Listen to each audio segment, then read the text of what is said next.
Vamos a leer el Evangelio según San Lucas en el capítulo 8, versículos 4 al 15.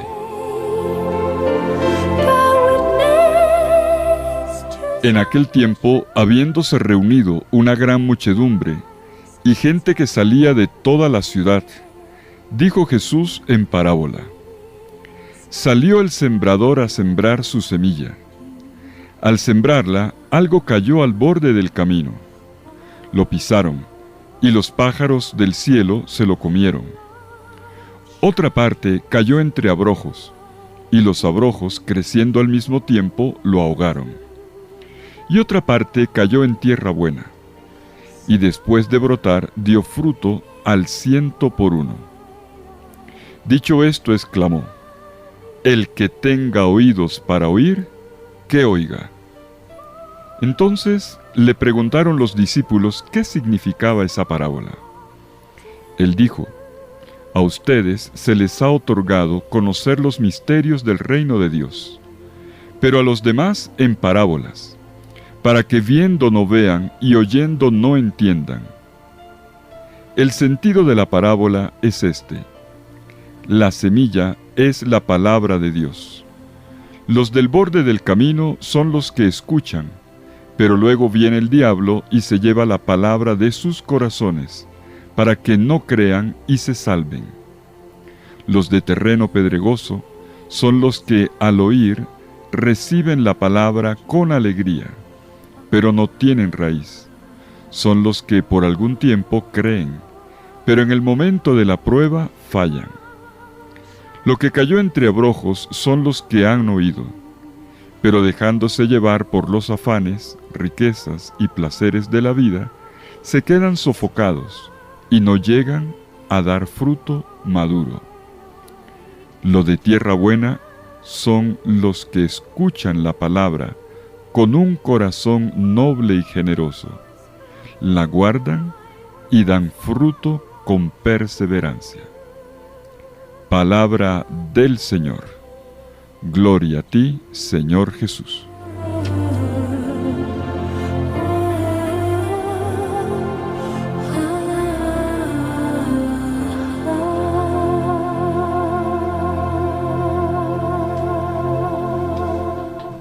Leemos hoy la parábola del sembrador y su explicación en la versión del evangelista Lucas. Y aquí llamamos la atención sobre un detalle.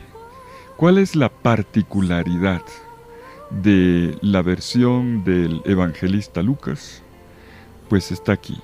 Lucas ha transformado la parábola del sembrador, que está en Marcos, en una parábola de la semilla.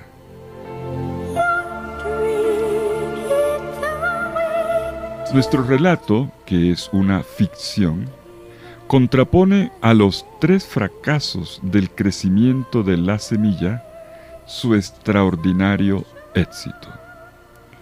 La descripción de la siembra refleja las costumbres locales de la sociedad palestinense en el siglo I. En los primeros terrenos, el del camino, el de la roca, la semilla no puede penetrar la tierra y, por lo tanto, no puede germinar. Entre las espinas, en cambio, se ahoga. Y a esta serie reiterada de fracasos se contrapone el rendimiento excepcional de una tierra buena. Allí podemos apreciar la multiplicación de la semilla al céntuplo. 100 veces, por cierto, es un imposible en la antigüedad.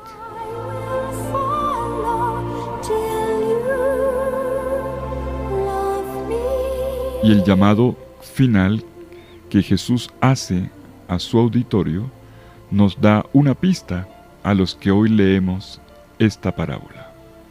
Dice Jesús: quien tiene oídos para oír, que oiga.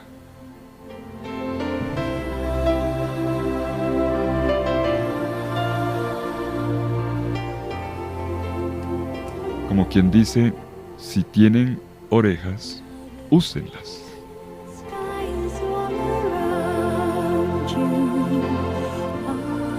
Y Jesús continúa: Jesús continúa con una declaración, una explicación provocada por la pregunta de los discípulos que indagan por el significado de la parábola. Y atención, a diferencia de Marcos 4:10, aquí se trata del significado de la parábola, no de las parábolas en general. No porque Jesús habla en parábolas, no, sino qué quiso decir con esta en particular. Y Jesús responde contraponiendo, atención con esto, dos grupos de oyentes. Esto lo vemos en los versículos 9 y 10. A ustedes les es dado conocer los misterios del reino de Dios, pero a los otros solo en parábolas.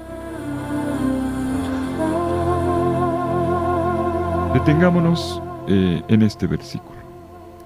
Por una parte tenemos a los discípulos, que aquí en este caso, como vimos ayer, integra el grupo de los 12 y también las mujeres. Discípulos a quienes Dios les ha dado a conocer los misterios. Se trata de la presencia operante, eficaz del reino en la actividad y en las enseñanzas de Jesús. Y esto a pesar y muy por encima de sus fracasos.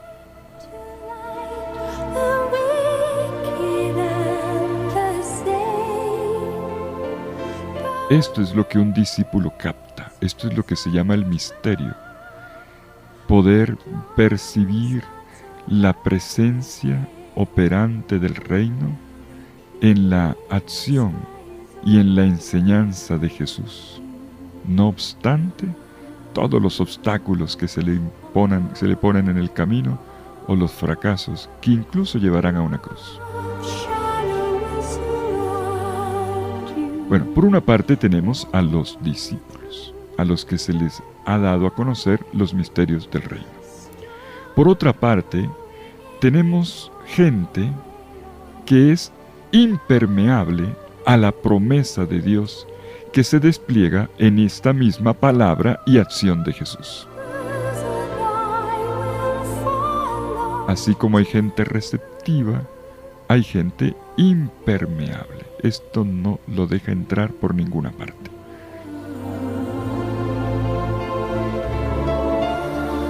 Y esto Jesús lo ilustra echando mano de una profecía. Jesús cita a Isaías capítulo 6 versículos 9 al 10 para recalcar que se trata de un don de Dios por una parte, pero también de un acto de responsabilidad por parte de uno. Don de Dios y responsabilidad son dos esfuerzos que se entrelazan.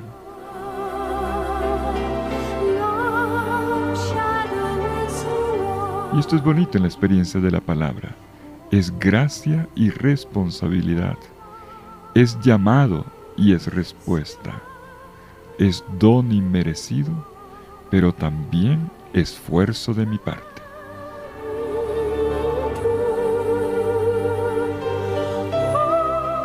Y enseguida Jesús va a ahondar, el mismo Jesús va a ahondar en el sentido de la parábola. Y dice entonces, veamos en el mismo capítulo 8 de Lucas, Jesús dice, el tema es la palabra de Dios, no es el sembrador. Ese es Marcos. El tema es la palabra de Dios. Y podemos ver aquí una modificación de la versión de Marcos. Donde Marcos escribe, el sembrador siembra la palabra, Lucas pone que la semilla es la palabra de Dios. Y es que el sembrador pareciera tener poca importancia en Lucas. El asunto aquí se focaliza en la palabra de Dios. Pero curiosamente no dice así con la precisión que uno quisiera de qué cosa se trata. Más bien se fija en las disposiciones, atención, en las disposiciones que le permiten a uno sacar provecho, o al contrario, las disposiciones, en realidad indisposiciones, que anulan la eficacia de la palabra de Dios en la vida de uno.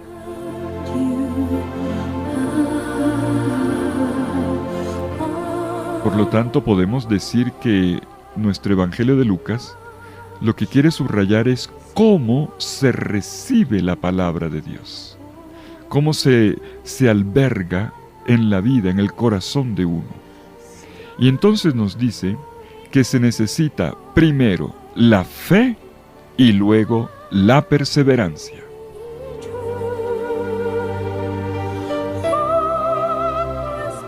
Por cierto, la necesidad de la fe sale a la luz a propósito de las primeras dos categorías de oyentes. Si no hay respuesta de fe, la palabra de Dios va rumbo al fracaso.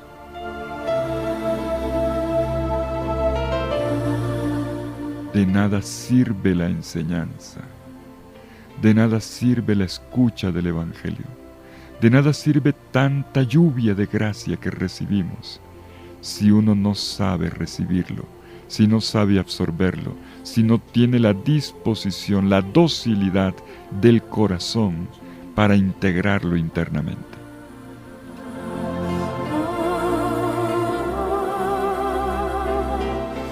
El versículo 3 es claro, donde el Evangelio de Marcos habla de los que son inconstantes o momentáneos. Lucas dice que creen por un tiempo. Sí hay fe, pero dice creen por un tiempo. Y resulta que después se alejan, o sea, abandonan la fe. Son personas que han pasado, digámoslo así, por la catequesis, por la iglesia, por grupo de jóvenes, y un día cualquiera, cuando se menos espera, tiran la toalla y se van.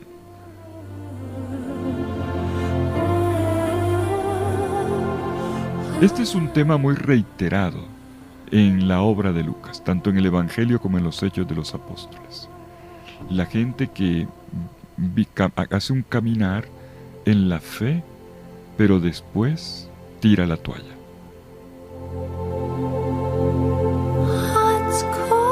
Y Jesús, en su explicación sobre lo que ocurre con la semilla, hace un análisis muy cuidadoso de cuáles son las circunstancias de esta deserción.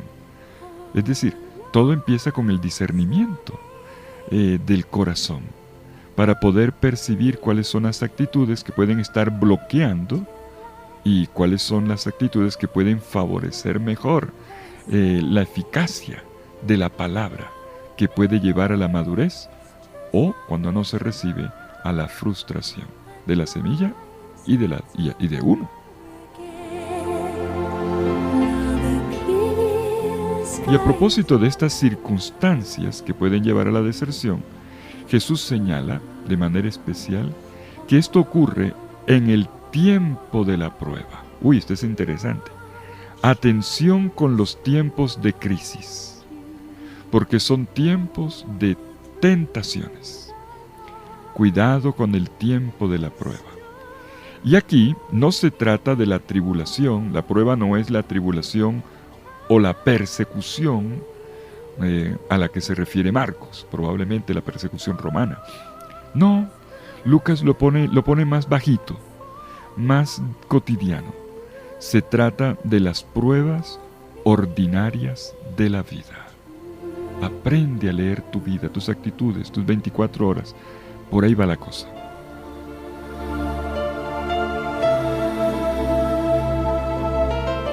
Y ¿cómo se supera esta prueba? La actitud que Jesús sugiere es la de cargar cada día la propia cruz. Bueno, esto lo va a decir más explícitamente más adelante, en el capítulo 9, versículo 23. Por lo pronto, utiliza una palabra que es familiar, muy cercana a esto de cargar la cruz. Echarse sobre el hombro, echárselas sobre el hombro estas circunstancias duras, es decir, resistencia. Una fe que no resista, que no contraponga resistencia a la prueba cotidiana, desaparecerá rapidito. La cualidad esencial que se requiere para que la fe dé fruto es la perseverancia. Nos lo va a decir clarito en el versículo 15. La perseverancia quiere decir aquí la fuerza de ánimo. Eso es, la intrepidez, la buena decisión. La palabra griega, vale la pena citarla, la palabra griega para decir perseverancia es hypomone. La hypomone, hipo, debajo, ponerse debajo, moné, permanecer. Es más o menos como lo que hace, para ilustrarlo, como lo que hace un soldado en medio de una guerra en la antigüedad, que iban con escudos de metal. Y entonces cuando venía la lluvia de flechas o de piedras incandescentes, todos levantaban como levantaban el escudo y la juntaban y formaban un gran casco. Esto es hipomone. Permanecer firme, recibiendo todo el ataque, toda la fuerza violenta de la pedrea, de la flecha, pero así permaneciendo y echando para adelante, con el escudo encima y echando para adelante. Hipomone significa permanecer debajo de la prueba, pero caminando, resistiendo. Y esta es la cualidad esencial que se refiere a la que Jesús requiere para que haya fruto en la vida, para que haya belleza de flor y riqueza de fruto. La perseverancia, no la inconstancia.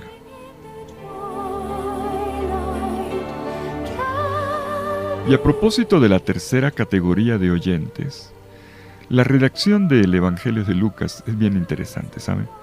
Hace un análisis todavía más fino.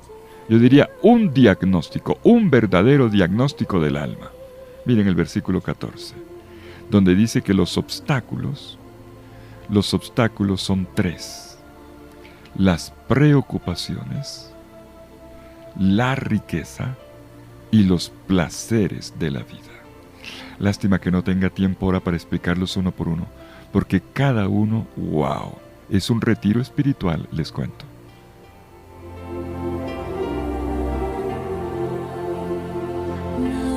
Las preocupaciones, el estrés, la vida demasiado agitada. La riqueza en el sentido de apego a las cosas y los placeres de la vida, con la misma palabra griega se dice todo, hedoné, hedonismo, una vida relajada.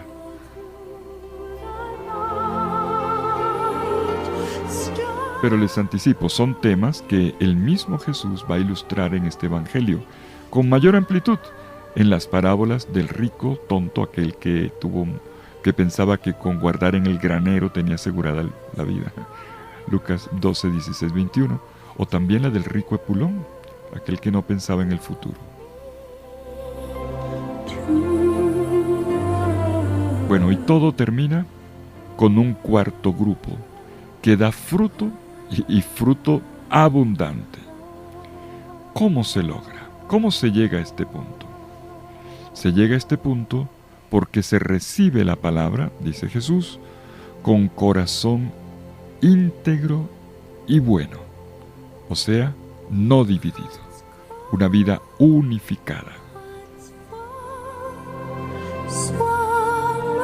Así concluye Jesús.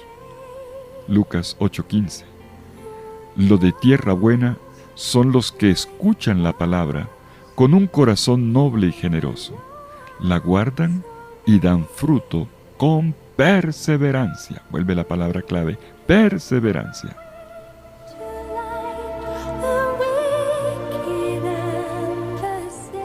Pero llamo la atención sobre un detalle. La traducción que yo acabo de leer aquí, que es la de la versión litúrgica de Colombia, dice corazón noble y generoso.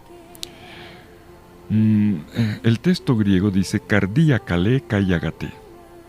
Pienso que la traducción más exacta es corazón íntegro y bueno. Y este corazón íntegro y bueno ya refleja cuál es la actitud ejemplar. Se trata de la perseverancia en la adversidad, esto que asegura la fidelidad y una fidelidad de larga duración, pero ¿desde dónde? ¿Desde dónde? ¿Colocándome una medallita encima? No, caballero, desde el corazón. Un corazón que madura, una vida interior que crece, una vida interior bien cultivada. El lugar de la fidelidad es el corazón, corazón íntegro y bueno, cardía, caleca y agate. El corazón en el Antiguo Testamento es la sede de la toma de decisiones y por lo tanto de la respuesta a Dios. Y es bonito cómo lo caracteriza Lucas. Lo hace con esta expresión que es típicamente griega, esto es muy griego, corazón íntegro, calé. Calé también connota belleza, bello. Corazón íntegro, una vida bonita, es bonita. Y además bueno. Bueno en el sentido de no de eficacia, esto es bueno para el oficio, no, bueno en sentido, en el sentido de disponible.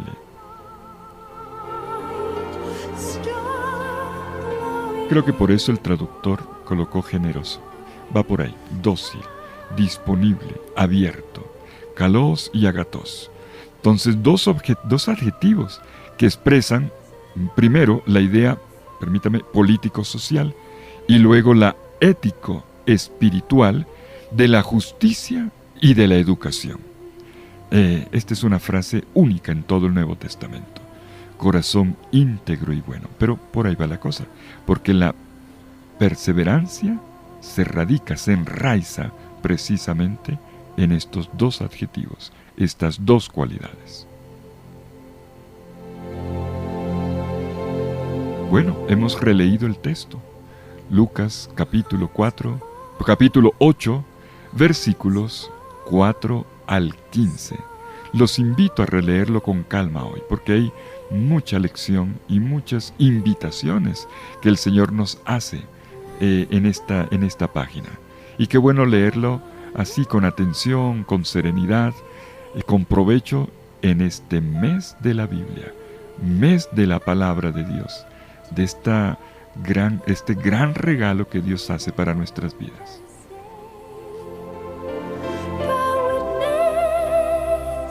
Pero llamo la atención sobre esto para concluir. El tema es la semilla, he dicho, no el sembrador, que es la versión de Marcos. Estamos leyendo Lucas. Fructuosa, mis queridos amigos, fructuosa es la semilla fecunda que crece allí donde alguien cree, donde uno se abre a la fe, donde uno acepta la propuesta del Evangelio, el estilo de Jesús. Y uno sabe por experiencia que ella tiene el poder de hacer cosas sorprendentes e impredecibles. Sobre todo, oigan, donde toda esperanza parece perdida. Bueno, y es que no fue así para esta semilla sembrada, que fue la mismísima vida de Jesús. No fue aplastada, asfixiada. Y sin embargo, qué fuerza de esperanza la que nos llegó de la muerte de esta semilla, Jesús.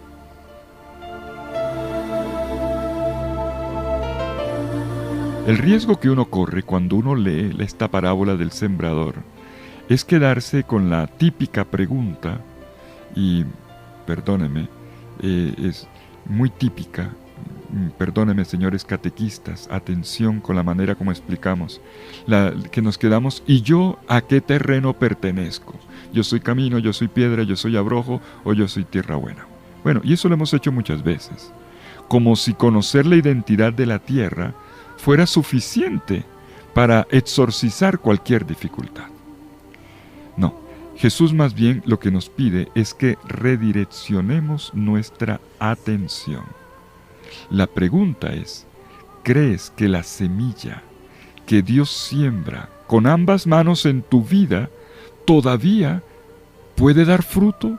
¿Le das un chance a esta semilla en tu corazón? ¿Quieres? Hay una semilla sembrada por Dios, incluso en tierra maltratada o aparentemente improductiva. Una semilla que me permite no resignarme al orden actual de las cosas. Precisamente, en las tinieblas de un exilio, o de una dictadura injusta, o de una enfermedad, o de un fracaso, en días difíciles, incluso de una pandemia, Dios nunca ha renunciado al sueño de abrir una nueva página en la historia. Dios en este tiempo, más que nunca, sigue arrojando semilla a manos llenas, semillas de vida. Arrojar semilla, sembrar, siempre es un acto de esperanza. El sembrador tiene una expectativa, ve la semilla, todavía no ve la planta, pero él imagina. Cada vez que siembras, tú imaginas lo que va a venir, que va a ser bonito. El sembrador tiene una expectativa y por eso arroja manos llenas. Y espera ver los campos llenos de trigo, dorados de pan y de vida. Todo esto se pone en juego en nuestra fe y en nuestra esperanza, en la apertura de mi corazón. Ese es el tema.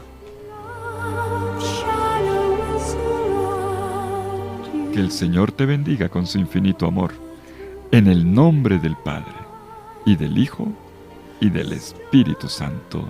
Amén. Vienen tiempos nuevos, tiempos de esperanza. La semilla de la palabra crecerá, créelo.